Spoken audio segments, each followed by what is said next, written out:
I'm on this job here, and today we have a water line that's severed somewheres from that foundation to about 12 feet out. I know that as the pump only builds up 40 pounds of pressure, it floods the cellar, and this whole area right here was all standing water. There's the well here. I got this excavator on this job. So the goal today is to dig this up, run a new line, and get it backfilled and see if we can run a new wire, because it's a submersible pump. Might as well run a new wire while we're right at it. It's probably been forever since this was put in. And get it backfilled and hopefully get some water going on. Let's get started.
Alright, see right there that we found the line. I'm not going to get too close to the foundation. I'm not lazy. I'll just dig that out by hand to be on the safe side.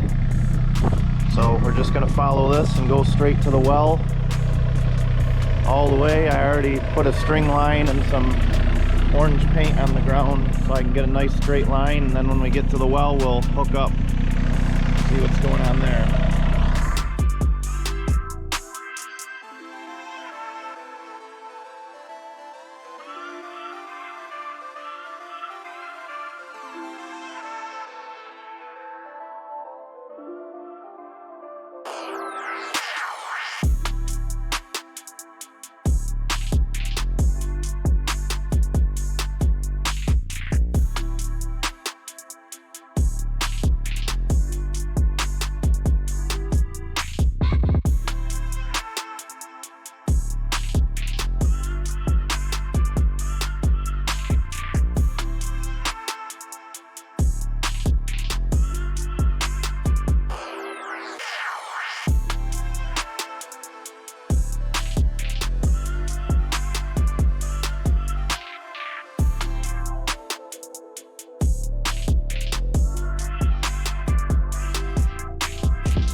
Alright, there we go. We can see outside.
Alright, now it's time to build a manifold out of all this crap.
right, so the battery on the camera died and it got dark, but I still finished.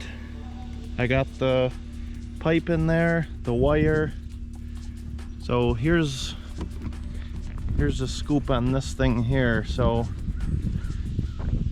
what happened was you can only buy wire in either 50, 100, or 250 foot rolls. And this is 100 feet from the house to the well. So I only needed about 125 feet.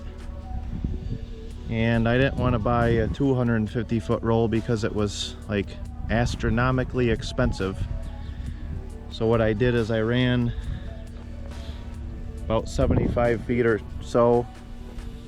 I put a pole in the ground, run the wire up here, spliced it into a 50 foot roll that I got, and then I continued that, ran that to the well. So I know they make underground wire connectors that you could do, but this is kind of nice because, you know, you could test with it and stuff like that, and it just you know, I guess this is my project anyway, so I could kind of do whatever I want, and I'm the customer on this one, so that's what I chose to do. So the next thing to do is get this war zone cleaned up.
Here it is a couple days later, and looks pretty good.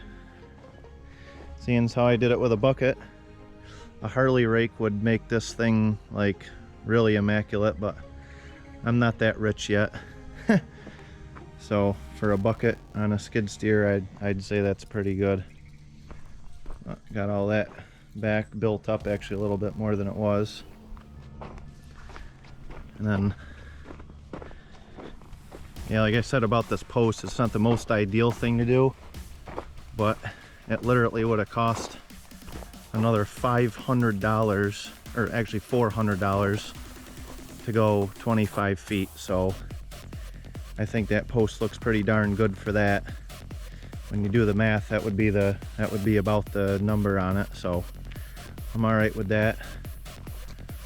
Got everything wired up. It makes it nice too, because down the road, if you do have a problem with the wiring, you can test it. And if you got power, you know, you can kind of figure out if it's coming from you know, between the post and the well or between the post and the house. So it'll help narrow down future issues also.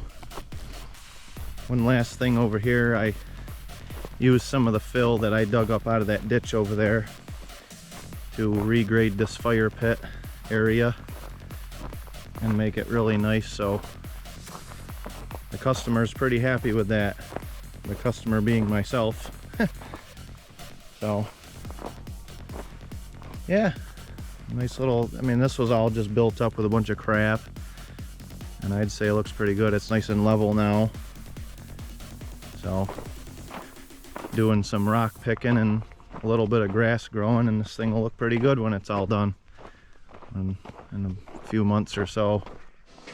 As far as this goes down here, I still got quite a bit of stuff I got to do, but not having any water, it was kind of urgent to just kind of cobble from the bladder tank over together just to get water. But anyway, because all this is going to be redone in the next couple weeks. But you know, looking back, I should have put some paint on that manifold, but I like to build my own manifold simply because it's a lot cheaper than buying a brass one. But yeah, I got the pressure switch gauge right at about 50 pounds right now. I checked it a few times. It clicks on at 40 and off at 60, so works good. Got a little carried away with the spray foam. I always underestimate how much that stuff expands. I gotta hook up the ground wire. I have to do something, but I'm gonna have to tidy up these wires. I got some stuff to do, but probably gonna do this actually in a little bit here. I just gotta get a part for it, but yeah, so there it is. New pipe and a new wire, and we're back in business. Actually, the pump just kicked on.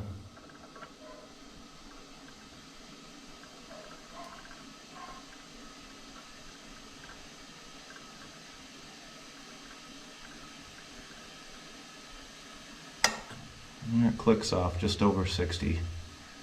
Of course, I just shut the camera off. As soon as I shut the camera off, the pump kicked on. You got to witness it.